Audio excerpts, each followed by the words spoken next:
옛날 프랑스의 작은 마을에 빨간 모자를 쓴 소녀가 살고 있었습니다. 사람들은 그녀를 작은 빨간 모자라고 불렀습니다. 그녀는 매우 용감하고 친절했으며 마을 사람들은 그녀를 매우 사랑했습니다. 어느 날 그녀의 어머니가 작은 빨간 모자에게 할머니 집에 가서 음식을 전해드리라는 심부름을 시켰습니다. 할머니는 숲 반대편에 살고 계셨는데 가는 길은 안전하지만 조심해야 할 부분이 몇 군데 있었답니다. 당일 아침 작은 빨간 모자는 새로운 노란색 신발을 신고 길을 떠났습니다. 숲은 언제나처럼 신비롭고 아름다웠지만 어두운 구석에는 무서운 생물들이 숨어 있을지도 모른다는 이야기가 돌았습니다. 거리끼지 않는 그녀는 길가에 피어 있는 꽃을 보며 즐거워했습니다. 한참을 걷던 중 작은 빨간 모자는 우연히 숲속에 다른 길로 빠져들게 되었습니다. 그 길을 따라가자 신비로운 버섯들이 자라는 아름다운 장소에 도착하게 되었죠.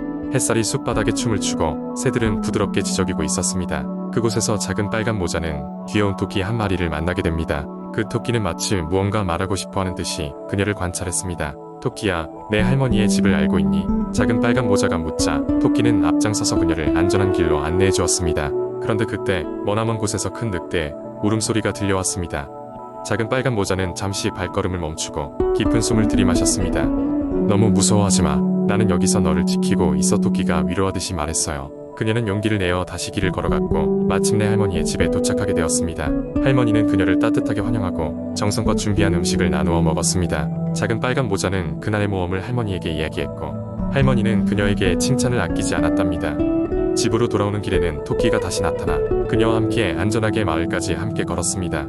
그리하여 작은 빨간 모자는 무사히 모험을 마치고 마을에 돌아와 다른 아이들에게 그날의 이야기를 재미있게 들려주었답니다. 이 이야기는 작은 빨간 모자의 용감함과 친구의 소중함을 다시 한번 일깨워 주는 소중한 기억으로 남았습니다. 그리고 그 뒤로도 작은 빨간 모자와 토끼는 오랫동안 친구로 지내며 많은 모험을 함께했다고 합니다. 그리고 프랑스의 그 작은 마을은 행복한 전설로 가득 차게 되었답니다. 두 번째 이야기. 옛날 옛적 프랑스 한가운데를 흐르는 거대한 루아르강 근처에는 눈부신 성들과 무성한 숲이 가득한 신비스러운 왕국이 있었습니다. 이 왕국에는 누구나 알고 있는 전설적인 인물이 있었으니 그는 바로 루아르강의 마법사 라 불리던 라파엘이었습니다. 라파엘은 태어날 때부터 자연의 신비와 함께했으며 그의 마음속에는 항상 세상의 아름다움과 신비로움을 탐구하려는 열망이 가득했습니다. 그는 루아르 강가에서 자주 발견되곤 했는데 그곳에서 바람의 소리와 무리춤을 배우며 하루하루를 보냈습니다. 그의 머리와 수염은 강의 흐름처럼 흰색과 푸른색이 섞여 있어 그를 더욱더 신비롭게 보이게 했습니다. 하루는 왕국의 건기가 찾아와 모든 생명체가 고통받는 때가 있었습니다.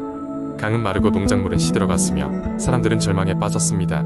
왕은 왕국 전체에 조서를 내렸습니다. 누구든 이 재앙에서 우리를 구해줄 자에게는 왕의 절반을 주겠노라. 하지만 누구도 해결책을 찾지 못한 채 시간이 흘러갔습니다. 위기의 순간 라파엘은 긴 수염을 쓰다듬으며 두 눈을 감았습니다. 그는 자연의 목소리를 들을 수 있었습니다.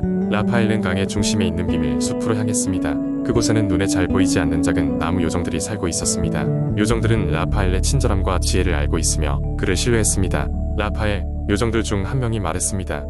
우리는 너와 함께할 준비가 되어 있다. 그러나 우리의 힘은 필요할 때 공감을 위한 것이라는 것을 기억하라. 라파엘은 요정들에게 고개를 숙이며 감사의 뜻을 전했습니다. 그는 왕국으로 돌아와 왕에게 가뭄을 풀 계획을 말했습니다. 왕은 그의 믿음을 믿고 라파엘에게 기회를 주었습니다. 라파엘은 마을 한가운데에 서서 요정들이 준 마법의 씨앗을 땅에 심었습니다. 그가 선보였을 때 씨앗은 빠르게 자라기로 시작하여 극락의 나무까지 성장했고 그 과정에서 순수한 물줄기가 나무에서 흘러나오기 시작했습니다.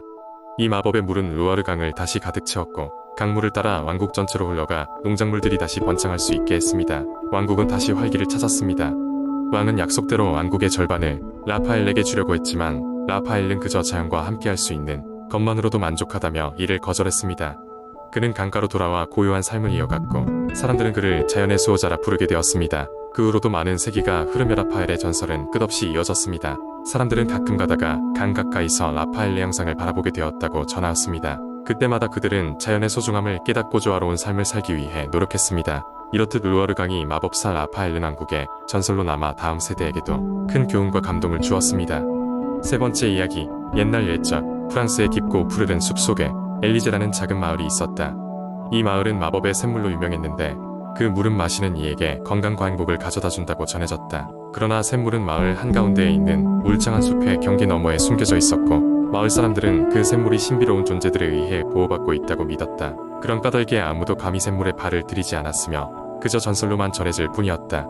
그러던 어느 날 엘리제라는 소녀가 마을에 살고 있었다. 엘리제는 호기심 많고 용감한 성격 덕분에 사람들로부터 항상 사랑을 받았다. 그녀는 늘 마법의 샘물에 대한 이야기를 들으며 자랐고 언젠가 그 물을 찾아낼 수 있을 것이라는 꿈을 꾸곤 했다. 시간이 흐르고 그녀의 16번째 생일이 다가오던 어느 날 엘리제는 샘물을 찾아 나설 결심을 한다. 오늘은 특별한 날이니 용기를 내보겠어 라고 생각하며 숲속으로 모험을 떠났다. 숲은 조용했지만 동시에 생기로 가득 차 있었다. 나무 사이로 비치는 햇살은 그녀의 길을 더 환하게 비춰주었다. 엘리제는 숲속을 차분히 걸으며 찬란한 자연의 소리에 귀를 기울였다.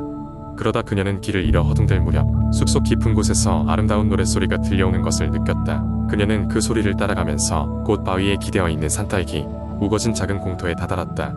그곳에는 작은 여우가 있었고 여우는 마치 오래전부터 엘리제를 기다려왔다는 듯했다. 여우는 엘리제에게 인사를 했다. 안녕, 엘리제. 난 이 숲의 수호자야. 너는 이곳에서 무엇을 찾고 있니? 엘리제는 놀랐지만 일로 수호자 여우에게 진실을 털어놓기로 결심했다. 저는 마법의 샘물을 찾고 있어요. 그 물이 만약 존재한다면 우리 마을 사람들에게 큰 도움이 될 거예요. 여우는 미소를 지으며 엘리제의 용기와 진정성에 감명을 받았다. 그리고 여우는 엘리제를 샘물로 인도해주기로 했다. 너의 마음이 진실하다면 내가 길을 안내하겠어 라고 여우가 말했다. 엘리제는 여우를 따라 숲에 더 깊은 곳으로 들어갔다. 길을 가는 동안 엘리제는 수많은 자연의 경이로움과 마주쳤고 여우는 그녀에게 숲의 매력적인 이야기를 들려주었다. 그 과정 속에서 엘리제는 숲과 하나가 되어가는 듯한 느낌을 받았다.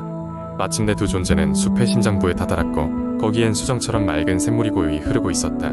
샘물은 마치 하늘에 빛을 가득 품은 것처럼 반짝였다. 엘리제는 잠시 망설였지만 결국 조심스럽게 물 한 모금을 마셨다. 그녀는 몸과 마음이 평온해지는 것을 느꼈고 동시에 마을에 돌아가 모든 이들과 이 기쁨을 나누고 싶다는 생각이 더 강해졌다. 엘리제는 다시 여우를 바라보며 감사의 말을 전했다. 고마워요. 저를 이곳으로 인도해줘서. 이제 우리 마을 사람들에게 이 마법의 기쁨을 전할 수 있어요. 여우는 고개를 끄덕이며 말했다. 모두가 너처럼 순수한 마음을 가지고 있다면 이 샘물의 혜택을 받을 수 있단다. 기억해, 엘리제. 진정한 마법은 마음속에 있다는 것을. 엘리제는 마을로 돌아와 마법의 샘물에 대한 새로운 이야기를 전했다. 그리고 마을 사람들은 그저 전설로만 전해지던 것이 실제로 존재한다는 것을 믿게 되었다. 엘리제는 자신의 경험을 통해 모든 사람들에게 진정한 마법은 마음속에서 비롯된다는 교훈을 전하면서 마법의 샘물보다 더 큰 행복을 마을에 가져다 주었다고 한다. 네 번째 이야기. 옛날 프랑스의 한 고요한 마을 근처에는 신비로운 숲이 있었습니다. 그 숲은 아름다운 나무들과 다양한 동물들로 가득 차 있었지만 사람들은 그곳에 발을 들이지 않았습니다. 전설에 따르면 그 숲에는 매우 강력한 마법사가 살고 있어 숲에 발을 잘못 들일 경우 마법사의 장난으로 큰 화를 입을 수 있다고 믿었기 때문입니다. 마을 사람들 사이에서는 때때로 숲에서 피아노 소리가 들린다는 이야기가 전해져 내려왔습니다. 그 소리는 듣는 이를 매혹시켜 숲 깊이 이끌어간다고 했습니다. 많은 이들이 그 소리에 홀려 숲으로 들어갔다가 다시는 돌아오지 못했다고 전해졌습니다. 그러나 마을의 젊은 목수 루이는 이 이야기들을 믿지 않았습니다. 그는 마법사나 숲의 저주 같은 것은 전부 과장된 이야기일 뿐이라고 생각했습니다. 그러던 어느 날 밤 루이는 숲 근처를 지나가다가 아름다운 피아노 소리를 듣게 되었습니다. 그 소리는 귀에 익숙한 듯하면서도 전혀 들어본 적 없는 황홀한 선율이었습니다. 루이는 그 소리에 매료되어 자신도 모르게 발걸음을 옮기기 시작했습니다. 그는 숲속으로 계속 걸어 들어갔고 마침내 피아노 소리가 나는 곳에 도착했습니다. 그곳에는 정말로 마법사가 있었는데 나이가 지그시든 그는 루이를 반갑게 맞이했습니다. 마법사는 자신이 이 숲을 수호하고 있는 수호자라고 소개했습니다. 그는 숲을 사랑하는 사람에게만 피아노 소리를 들려준다고 했습니다. 루이는 감탄하며 마법사에게 피아노를 배울 수 있는지 물었습니다. 마법사는 흔쾌히 동의하며 숲에서 함께 살며 피아노를 가르치기로 했습니다. 루이는 마법사와 함께 지내며 점점 피아노 연주에 능숙해졌습니다. 그는 주말마다 마을로 돌아와 마을 사람들에게 배운 곡을 연주했습니다. 사람들은 루이의 실력에 감탄했지만 어디에서 그런 실력을 갖추게 되었는지는 알지 못했습니다. 루이는 그저 웃으면서 말했다. 신비로운 숲의 마법사가 나에게 알려준 거랍니다. 세월이 흘러 마법사는 숲의 저편으로 떠나갔으나 그는 루이에게 숲을 돌보는 임무를 물려주었습니다. 루이는 마법사의 뜻을 이어받아 계속해서 숲을 보호하며 마을 사람들에게 아름다운 선율을 선사했습니다. 사람들은 이제 더 이상 숲을 두려워하지 않았고 오히려 그곳을 사랑하게 되었습니다. 그리고 루이는 여전히 신비로운 피아노 소리를 통해 마을 사람들에게 행복을 전하며 그 전설은 길이길이 전해졌습니다.